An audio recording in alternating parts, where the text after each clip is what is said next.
for joining us here on the Voice of Job Seekers. This is Mark, and I am your host, as always, trying to hack and reimagine the job search. And today is always good to have Jack Kelly on the live with me. How are you, Jack? Hey, good. Thank you. It's great to see you again.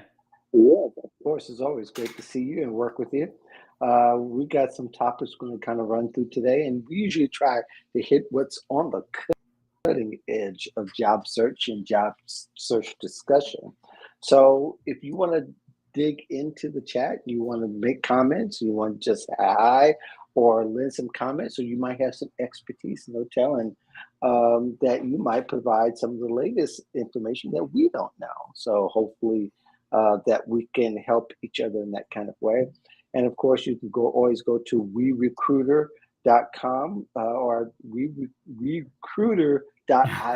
for Jack. Yeah. And if you can, and you want to just try to contact them always through Twitter or through LinkedIn, that's always cool too. He's very responsive. And you can also get to me, the voiceofjobseekers.com, and also my Twitter and LinkedIn handle. So let's get with the first thing.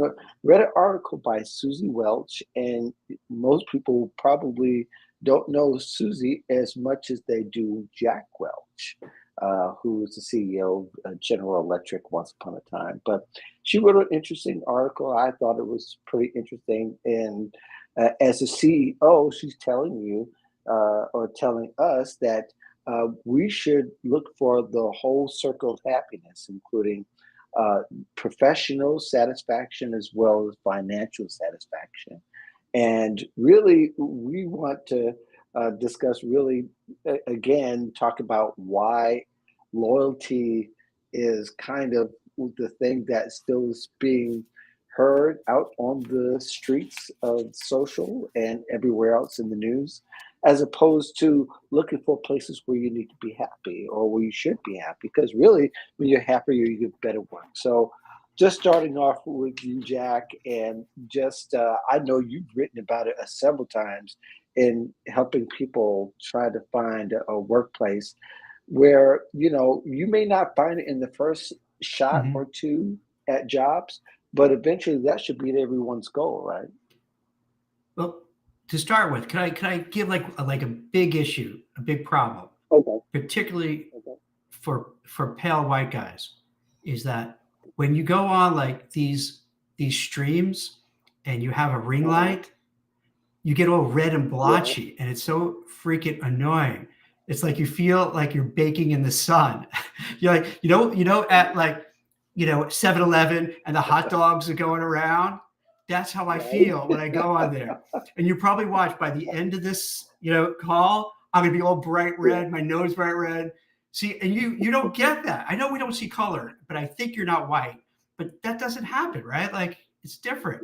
Yeah. That's a little bit different for us, although there are times when, depending on the light, if there's too much lighter, I'm actually a shade lighter than I actually am. Yeah. Yeah. Yeah, go figure that one Wait, what do you out. mean? How does But that what? Like, how does that work? well, I think it depends on how close light is to you. Mhm. That you could just appear kind of a little bit lighter That than makes you sense. actually are. Yeah, Yeah, it's kind of, makes yeah, sense. I mean, it does make sense, but even in the days of ring light, it's very scary that, the distance Yeah, and the type of lighting can make all the difference of how you really appear on camera and how you appear on public. yeah. So, But all right. But to get back to your question, like, though, to what get did they back say? to, Yes, you yes, the know, pale white guy thing. We can this let that this go. is this is gonna sound cold, and this sound like I don't mean to come across negative or anything, but Uh-huh. with all due respect to Susan Susie, Susie Welch, Welsh, yes. you know that like loyalty, I think is there's no loyalty anymore at all. Loyalty has been, if there's any loyalty in the workplace, I think it's been shattered over the last couple of years.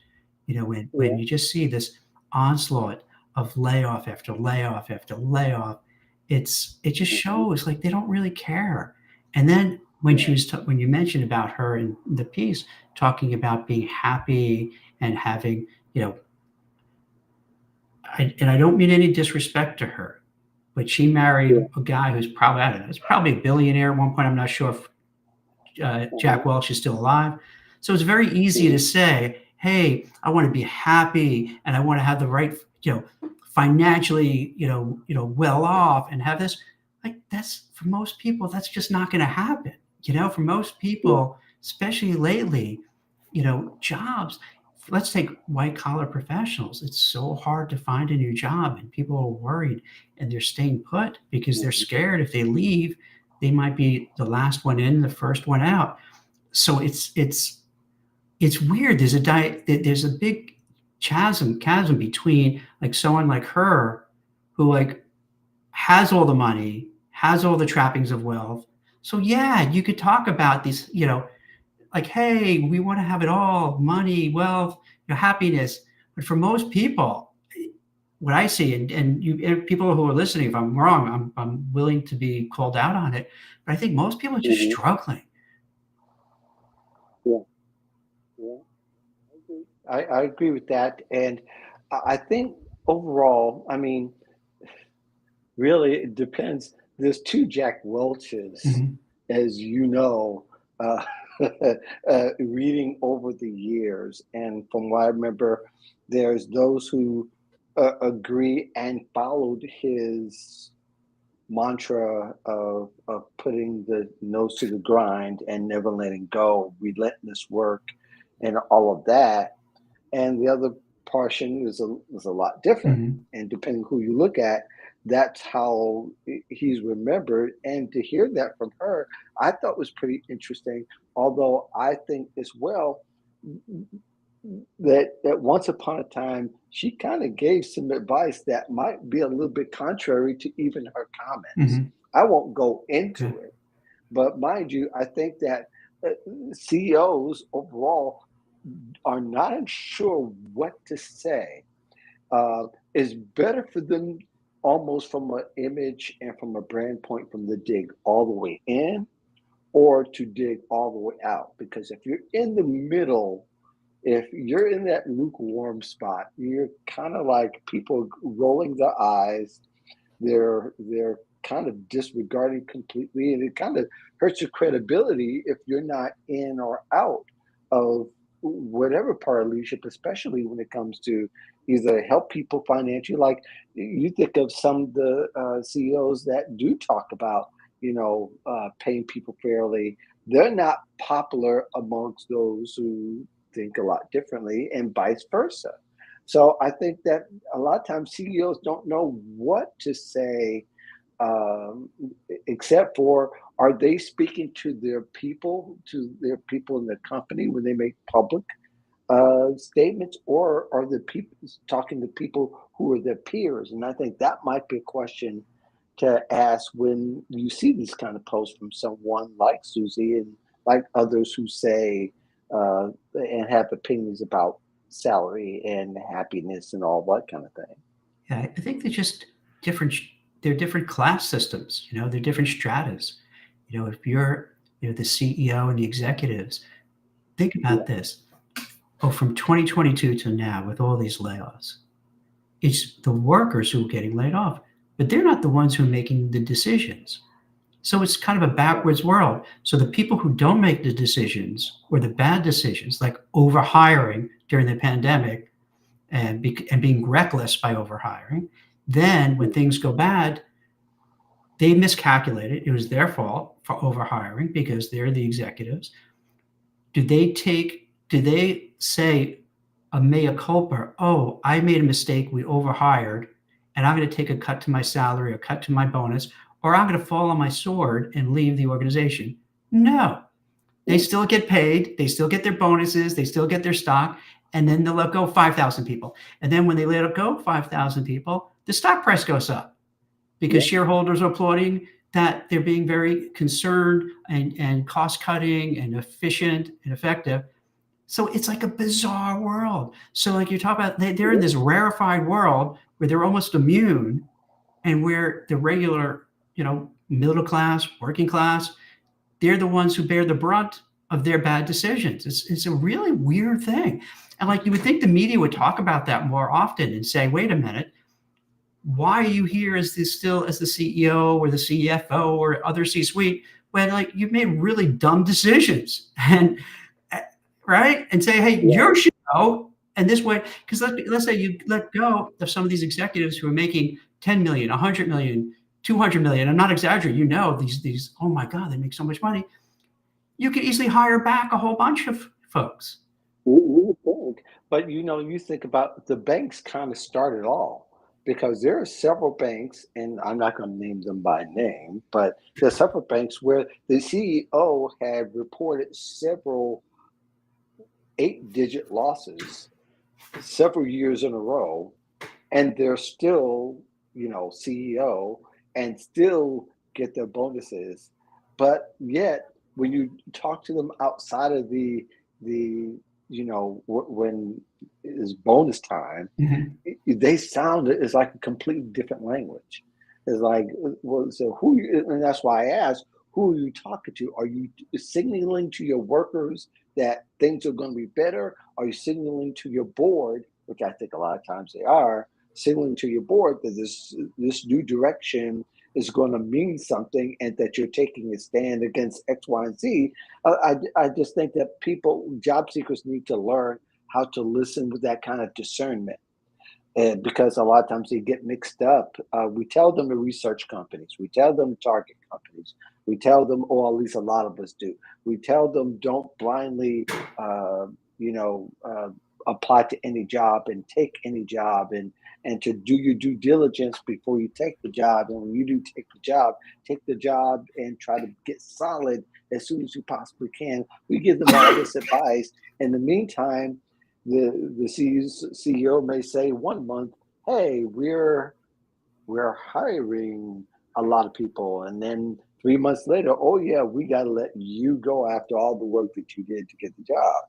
It's kind of tough, especially when you're trying to give career advice right now in that Mhm. particular sense, because a lot of career advice, half of people are saying, trust the system, and others say don't trust the system. I kind of lean more towards the don't don't trust it. Always keep Mhm. your eyes toward the prize, kind of thing. But I think that there's a lot of mixed messages, and I think it's causing people to doubt because they're hearing a lot of mixed messages, and it's tough out there. It's I think what happens, like when you mentioned about the board of directors, the CEOs, it's like an incestuous relationship. That if they Yeah. take care of their board of directors, the board of directors will take care of their executives, and then no one is really kind of looking. You don't have someone on the board who's an advocate for the workers. It would be nice if they had that, so you have a seat at Yeah. the table, but that doesn't go on. So it's unfortunate. That's what happens. And you're right. Like you have these situations where companies lose money, lose money, lose money, but they don't then turn around and say, "Hey, CEO, executives, like enough is enough. You keep losing money for us. We got to try something different." It's like a major league football club or NBA team. After a while, if your coach and managers keep losing, they don't stay. They're like, Mm, okay, you got to go. We got to yeah. find somebody, swap somebody in who can do a better job. Right. Right. And I think that job seekers would do themselves a favor is to look at um, companies that, if they're targeting a company that's laying off, is that you need to ask yourself several different questions. One is, am I risking, starting and being laid off in a very short period of time? Uh, and that is a risk that's really real. We're going to talk about college Mm. graduates, but can you imagine what the college graduates are going through and looking at what's going on out here? And a lot of it might be contrary to what they're being taught as far as their careers and job search, because still a lot of colleges and a lot of professors are going off the old mantra, if you work hard, you'll be okay. And that's not a true statement as we now know it Yeah. in 2024. No, it's true. It's not what it used to be. I mean, for recent college grads, it's the competition is so intense because it used to be when we were younger, not everyone went to college. When I went to Yeah, college, I would bet, I don't have the data, but I would major, it was only maybe 20%, the population went to college. Now, like pretty much, I don't know what it is, but it seems like everybody's going to college. And then if everyone's going to college, and then it used to be you would have certain, you know, classes that you're taking. Now people go to college and then the major in these like ridiculous majors that there's no yeah, way anyone's going to hire them for it. So now they're sitting with a whole lot of college debt and you can't get a job, or maybe you work at Starbucks or what have you, and you're left embittered like, hey, I just got like ripped off. You told me to yeah, work hard, you told me to go to college, you told me to take this, college loans, and now I can't get a good job, but I have to pay back all these loans. And even if I want to declare bankruptcy, I can't. I still have to pay back the loans. So I can't afford to move yeah, out of my parents' house. I can't afford to get a car. It's really bad. It's really unfortunate. I think yeah. I think we really. I'm not saying was purposely, but the way things played out, it really did. It's doing damage to our young people. Yeah, yeah. Let's ride that a little bit. Yeah, In your article, I think you really, I think it's pretty timely because people getting ready to graduate here in the next 2 or 3 months. yeah, it's true. Graduation is imminent, and people, it's almost like it's always people who are late to the party.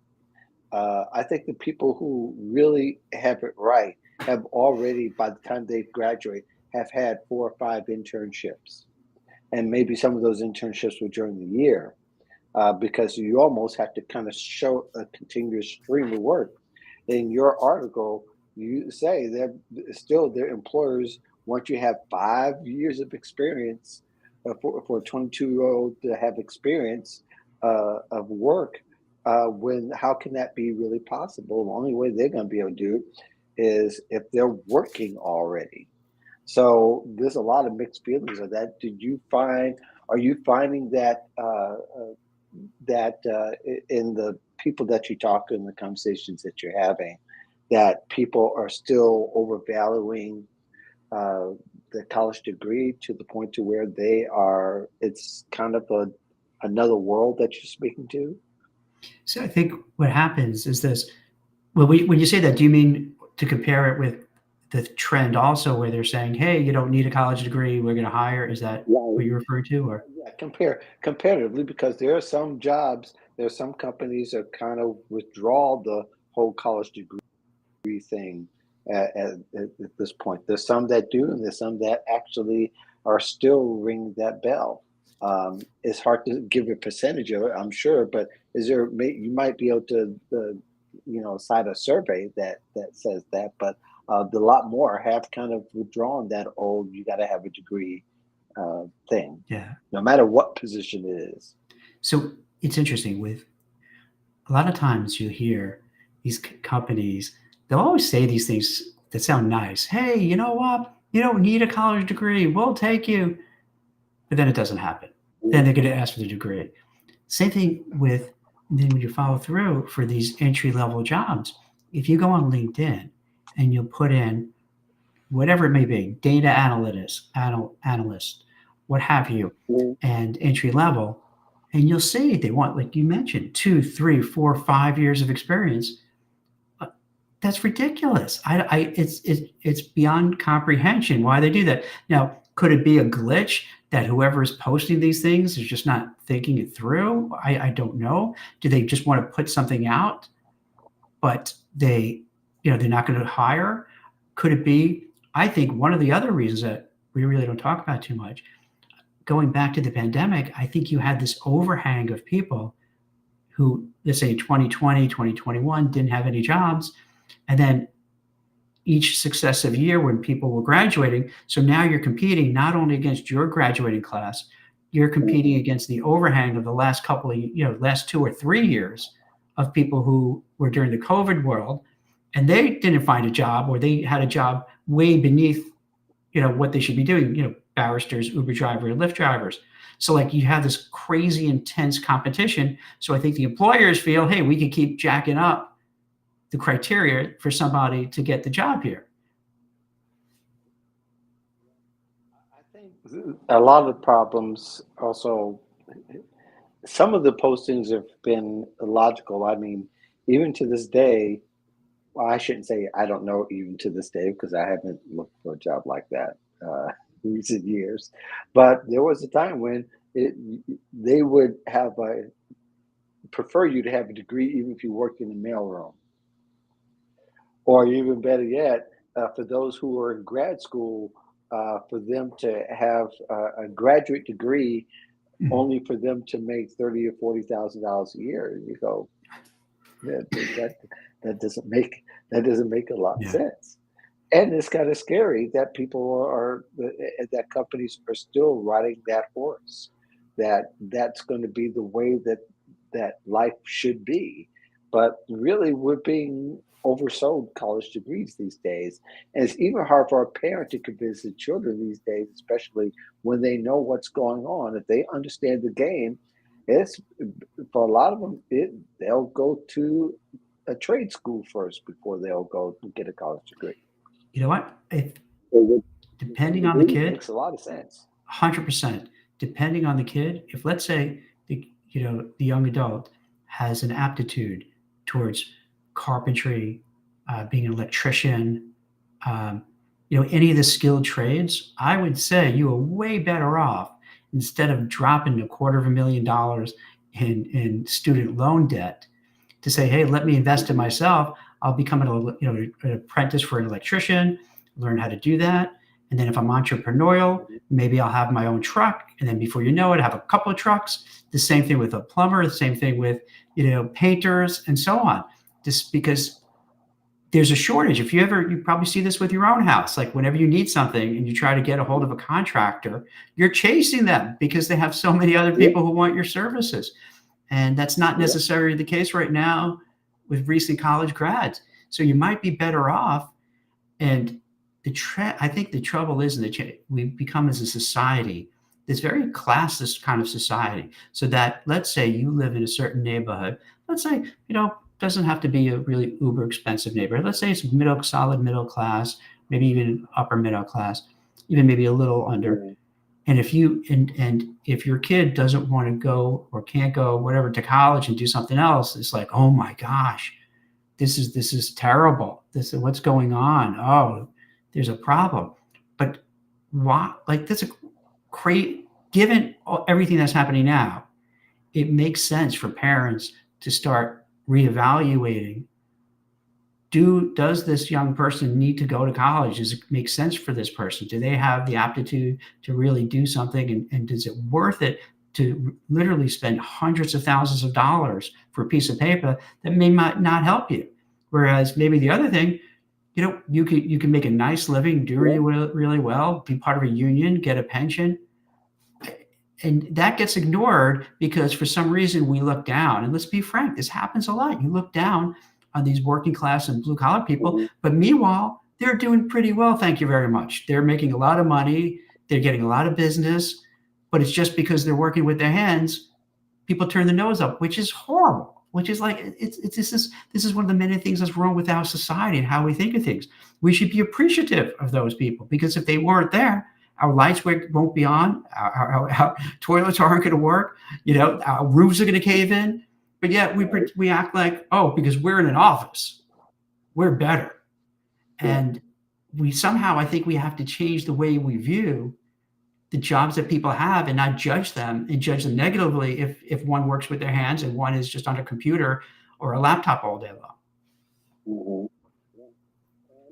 I think though, if a lot of parents weren't still, if their mindset and their spiel to the kids wasn't so stuck in the 70s and 80s, Mhm. and maybe even the 90s, because a lot of that just comes from that particular generation, my generation and your generation. I think millennial are bringing up kids a lot different and maybe a little bit more open to adjusting to whatever the market is, because they're much more in touch with the market because they can see a lot more good because they're in the computers, they're looking at data, looking at social timelines, they're hearing everything that people are saying about the jobs not turning out to what they're being. People are exiting the corporation world because it's not all cracked up as it used to be. And there are classes of people who are not getting a fair shot the same way that others are getting shot. So I there's a lot of things to consider being a new grad. But if you're a new grad, it, it's going to take if you're kind of stuck in it, there's going to need to be some things that you'll have to proactively do, and you may not have heard it from your career service center. And I think that a lot of times, one is you hear from your career service center to get an internship, but they won't help Mhm. you land the job. They'll give you some of the tools, but not truly invested in helping you, whether they're a busy career center or not. That's not speaking to all career centers, but a lot of them have the philosophies. We just give you tools and then we throw you out to the cliff. uh, we know that you're going to land because everybody does. They just don't land in the right places where what their degree speaks to. And I think the other thing too is that they have to also create their opportunities more so than the opportunities coming to them. Somebody who's a college graduate who doesn't have three or four or five internships by the time they're graduating, they've got to now spend maybe the next couple of years struggling or to get internships so that by the time they're in their later 20s, they can land the right position. So there's a lot of strategic things that college graduates today will have to do because they're not being told. They're just being taught the philosophies. They're told what to do with their resumes, what to do with their cover letters, how to interview, etiquette, and all these things are introduced. But there's a lot of things, a lot more things going on out here than just being interviewed and get a job. So I don't know how much uh, in your article. Mhm. I didn't read it a second time, but you're citing the problem. It seems to always have happened.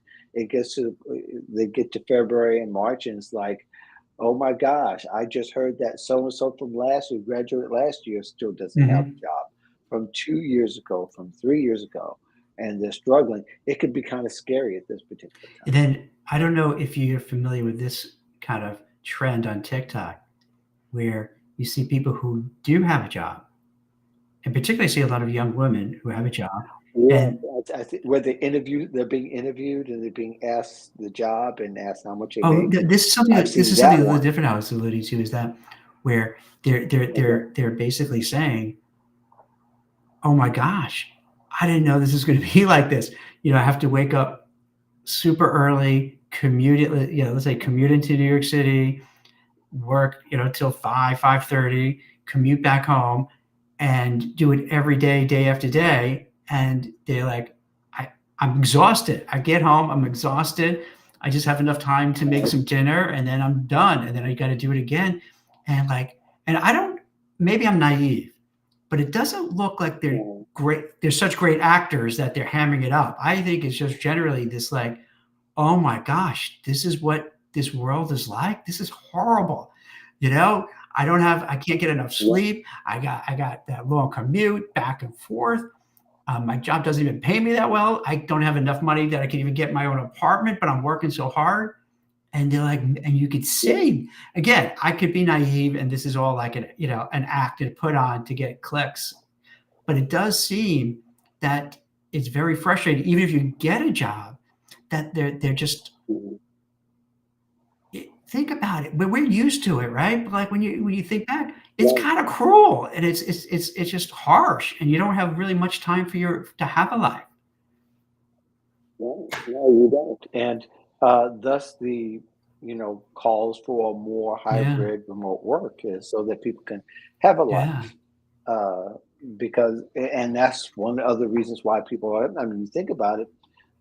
You know, get into adults, you have a family, you have babies, you have children, and you, you got to come home to also tend to them almost as much as you do your job. In fact, you give your job more energy. By the time Mm. you get to your kids, a lot of times it's it's Because you're secondhand, it's exhausted. You're just leftovers. exhausted. Yeah, because you're exhausted. So, it's hard, and people are looking for some answers, and some people are creating their own answers. But I think that for most people, they're hoping to get some kind of relief so that we all understand. It's interesting. You remember we talked during the pandemic, there was the executives who are saying, I see why life is hard. But then 2 years later, oh, we have to have everybody in the Mm. office. It's like Right. they forget, that they had it hard too. They saw how hard it is because they were mostly men. They were mostly white men who control the narrative as far as whether people come into work or not, right? So, they saw their wives and they saw how much needs to be done, but yet they get back to the office, pandemic open. They forgot all of that. Mhm. They forgot all that they said about how hard it is. I can see, I know I need to change. Yeah, you get to do some remote work because of your office and because you Mhm. say so.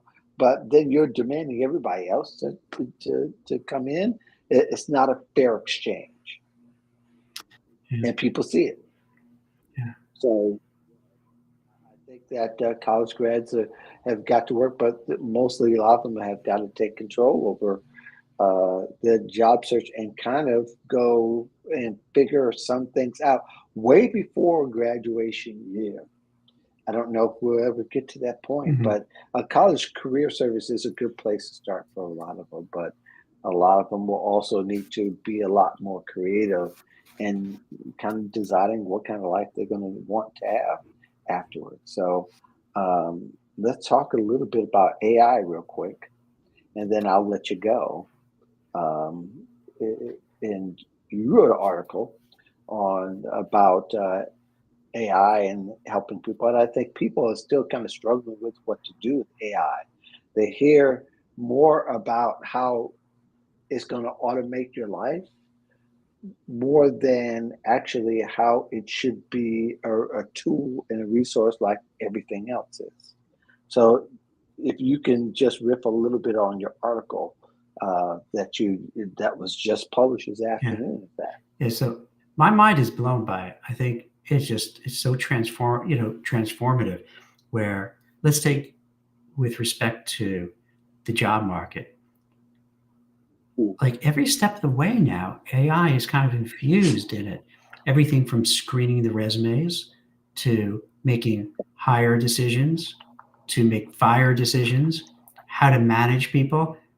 Like for instance, it's really interesting. I talked to this guy Josh Bersin. He's like one of these like HR gurus, yeah. and this book he gave me, as I was talking to, made me think about like writing this piece because with the managers, it's really interesting because like he made the smart point that what happens a lot of times, the person who gets the promotion is the one who's like that, that guy, that woman, that person, you know what I mean, who's like friends with everybody, Mhm. always in a good Right. mood, always, hey, let's go out for drinks, let's do this, and then the manager feels like, oh, this person is really good, but they're not using the right metrics. They're Mhm. just thinking because this is a really positive, upbeat person, but they're not really looking to see, well, are you meeting your deadlines? Are you doing what you're supposed to do? What have you? But then when you start using data, like with AI, to say, okay, is this person actually hitting their metrics? And you look and go, huh, the person who I thought was like the rock star is really just, just all smoke and mirrors.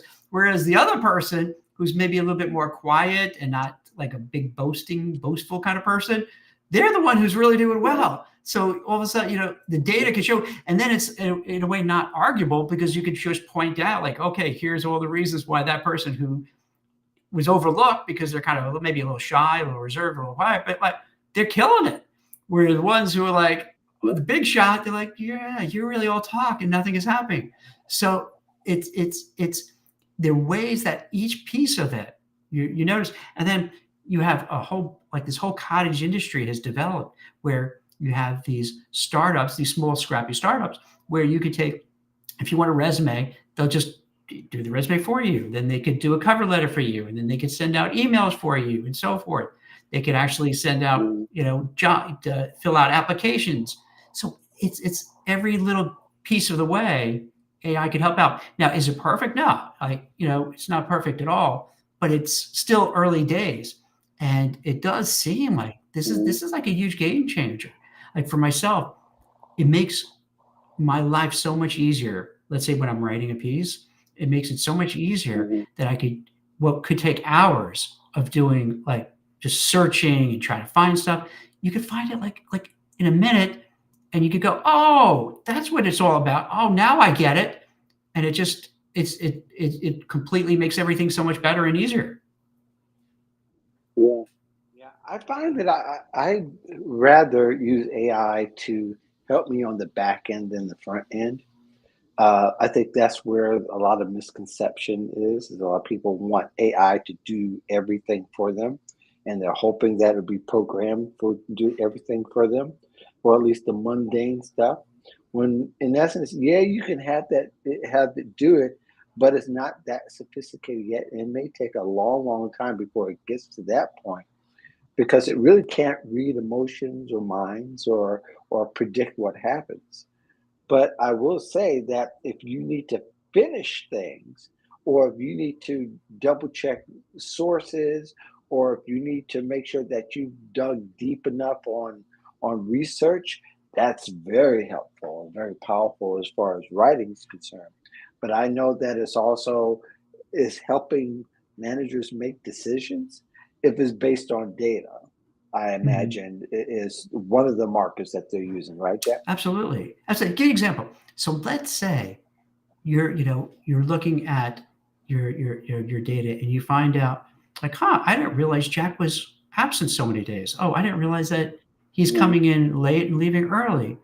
I didn't realize he didn't finish this project on time, and so forth. So there are ways like you could kind of keep track and see, and not with a like a old fashioned list, where you're writing it off, but really be able to kind of judge what's going on. I remember early on with LinkedIn, and they took this away. I remember really early on when they started, they had this feature, and this was great for a recruiter because they could kind of point out, and they did. They would share who looks like they're looking for another job because even back then they were using AI, and because they would say, okay, I don't know exactly what the right. metrics were, but like it did seem if you were talking to a recruiter, that's something.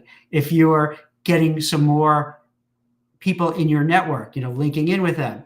And you'd see all these different, are you reaching out to HR people? So then it would be able to formulate and come back to you and say, hey, Jack, as a recruiter, this person looks like they're open to leaving. So you might want to contact them, Right. which is, right, I think they probably discontinued it because it probably would be very bad press on the platform that you're using it to siphon off. So I know they cut it off. Now I could be a little cloudy with some of the specifics of it. So because this is like Mhm. probably 10 years ago, but it's it could really take it to the next level and get scary too, where Right. everything you do is being watched over like Big Brother. Right. Seeker should know that what his limitations are because I think again the expectation right now is unrealistic to have Mhm. it do something for you.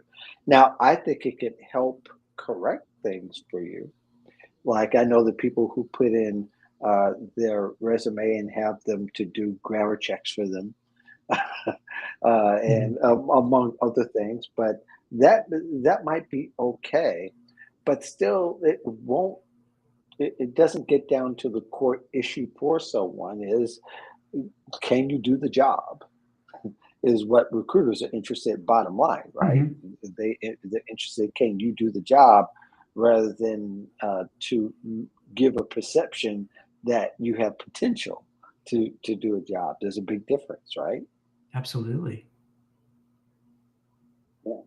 Yeah, so I think that that job seekers are going to need to dig in and try to find out ways that it could work for them. But again, I find it more helpful on the back end of things, confirmations, or if you need to just try to find some Mm. information that you weren't able to find through Google, um, that you know you're going to be able to use it to help them perfect whatever they have already or to make it better.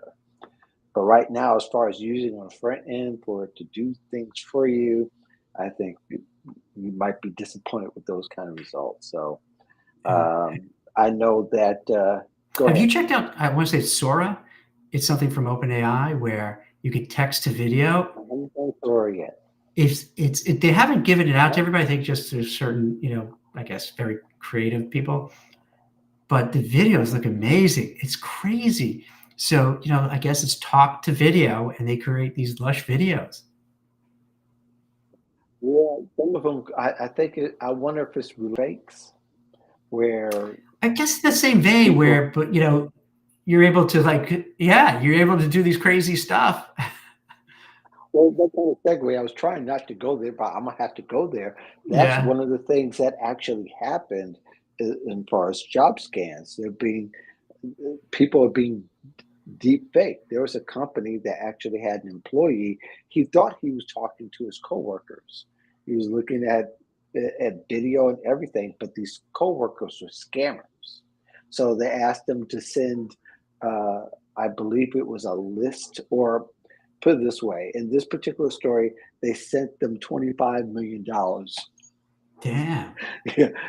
So and that's because they thought he was talking to another outlet. I guess they were talking to across the country to UK, I believe it is, and and of course they were able to use the videos to make a avatar of the person. They were able to ask for this list that that the employee had, and of course, it ended up in the company losing Mhm. $25 million. But these things are made to look like the real thing. It's not made to look fake. So yeah, there's hundreds of hours of people that we have now, probably millions of hours, and they can use those things, insert even text to for that person to say, So so wild. make it look like It's so wild. they actually. But it's definitely wild. But So even wild. the software that I use now, I can use it to edit via. I can edit the audio using the text. I can even change or correct something I said, and it will change it in my voice. So wild. And yeah, so it's gotten wild out here. So people will need to take extra precautions when they are out here on these streets trying to connect with people and trying to connect with even their coworkers now, because scammers have become that savvy with their Mhm. ways of being able to fool people on different levels and layers. Um, yeah, people getting faked out, unfortunately. Do So. we have to Um, worry? Do we have to worry or about OnlyFans who uh, all of a sudden have deep fakes so they don't need the real person, and then they'll have it's deep fakes of already themselves doing whatever they do for men to pay? it's already happening. It's Yeah. it's already happening. Don't you know? I mean, yeah, funny you should bring up OnlyFans. It's like, good Lord, I would, you know, on the side note, I would hate to be single today. Being that people are relying on apps and things to meet people, Right. and it opens you up to get scammed. It really does. And in all levels, it's not just the financial, just not the jobs, but socially, it can be kind of crazy. And I'm sure it is. And I'm sure there are millions of stories out there that have happened. But I think on the job scam end, that job seekers are going to have to really vet the people they contact, Mm, look up everybody um, that contacts you regarding a job, any recruiter, because they're fake recruiters, they're fake HR executives, they're fake career coaches, they're fake uh, people who say they want to be helpful. You just pay me the small fee. They want your money. They mhm, want your data, and your data yeah. definitely has more equity as far as they're concerned because they can sell your name over and over again to other scammers who would just come by to scam you. So we got to be careful out there. The job scams are real. They're here to stay. They really are. So Mm. in any case, what you got coming up? You got next? You know, I'm just writing a lot. I'm in this. Yeah, Sometimes you're in that groove and you just keep going and going and going. So yeah, like I'm in that. And I'm just trying to find really interesting stories to cover. Like what happens. For instance, I was writing about what happens with all these real estate, big landlords and these big all that developers, article. where if you're not, going back to the office, like what's going to happen, and then what's with the fallout. Same thing like Yeah. with the $1 trillion of debt we have. Like, what does that mean for like workers and job seekers? Like when we're like loaded down with so much debt. So like, yeah, I'm trying to look at real problems, real issues that are out there Mhm. and just and discuss it. Doesn't mean I have all the answers, but sometimes it's like what we do here. Like I'll bring something up, and then it opens up for other people to think about and come up with ideas and thoughts. So that's what I'm trying to do is kind of write about these things where people may look and go, "Huh, I didn't know that," and then maybe they see some things, and maybe I should tell my kid to go into the trades, or maybe I should do, you know what I mean? So it opens up other, it opens up possibilities and different ways to take action. And like you were saying, so maybe to help you with your job to maybe go one way or the other way depending on how all these things play out. Mhm. I wrote an article recently for Lensa about Hmm. companies giving a little bit more back as far as thanking candidates for coming in. And I was talking with Rona Barrett, who was Rona Pierce. I'm sorry, she uses three names, but Rona Pierce. She was with us on Job Seeker Nation, as, but she was saying how companies really need to take more time if you want to win the war for talent. You should start thinking Hmm. employ your candidates for coming in to interview. I mean, ultimately, I think pay is the ultimate thank you. Yeah, right. Is paying for people time, especially when you have them go through 5, 10 rounds of interviews. But I think thanking them really does say something a little bit more, making maybe a touch personal and all that. And I've got some other articles coming up for Cool. Lenza. I've got about three that are coming up here in the next few weeks. So looking forward to seeing what people think and their feedback. So thank you, Jack, So once my again. pleasure. So you know what? We could flip the Go for script so that when you have those articles out, we could talk to you. Maybe we have another guest and we can ask you about like, hey, what did you mean by this? How is this? And you can kind of I, talk about I have your some pieces. I have some interesting All right, yeah, I have cool. some interesting things coming up. Especially, I'm still ringing. The other things I talk about are the job scams, Hmm. but I'm concerned that job scams are not just here to stay, but I don't know, and this is in addition to what we talk about, but I wrote a post about resume looters, how there was a group, this band of bandits uh, robbed a job portal of employment data, Hmm. which included people's resumes and what they put on applications, online applications in particular. I mean, there were millions of people. This happened over in Asia, but just as things happen somewhere else, it's going to come here in the United States. And that's going to be a very Yeah. interesting conversation that we're all going to have because a lot of private information other than just where you work is going to come out. So I think that's going to be something we'll be talking about, and I'll be Sure. talking about for a while because I think that Yeah. people really need to be much more conscious about what they put out, not Yeah. only just on social, but consider what they write as far as on their job applications and consider the platforms that are keeping them the most secure. Makes sense. All right. Yeah, So I look forward to seeing those other stuff. run. Yeah. Yeah. So this you've been listening to the Voice of Job Seekers with my friend Jack Kelly, writer for Forbes and also recruiter.io.